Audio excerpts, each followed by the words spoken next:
And now for the last and bottom line question, one I'd like to answer myself. If the old ways of believing in God, the Bible, and the Ten Commandments have served us so well, why reject all that and put our trust in humanism?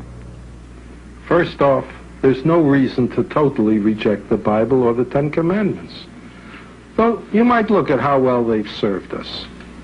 You can start with all the reports of anti-human behavior to be seen on tonight's TV news, or in any newspaper published in the last 50 years, for your bottom line answer.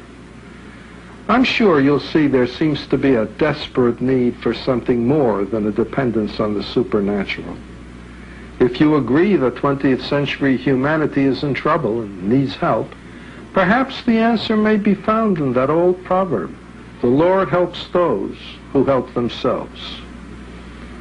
But how can we help ourselves while at the same time believe in the religion and philosophy of the Bible and the Ten Commandments?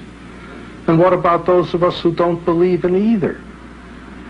We suggest that all people who are alarmed at the increasing level of anti-human behavior in the world, to make sure at the very least they practice the moral and ethical elements of their religion and join with humanism in attaining 20th century moral, ethical, and pro-human goals. Humanists believe there is enough genius, wisdom, creativity, and innate goodness in mankind to make being alive the great natural gift that it is.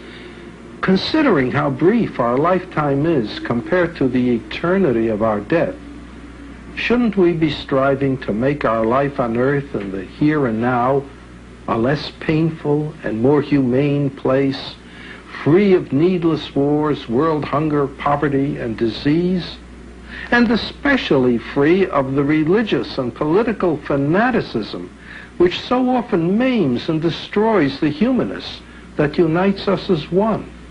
We've tried to answer questions on religion, politics, and morality within the time constraints of this film. It should be very obvious that as humanists, we believe that it's no longer enough just to make a small circle of love, one that's limited to self and family, but that it's in the best interests of self and family to make bigger circles until they include not only our own race, religion, country, or political philosophy, but circles big enough, strong and flexible enough to include the whole world in one human family.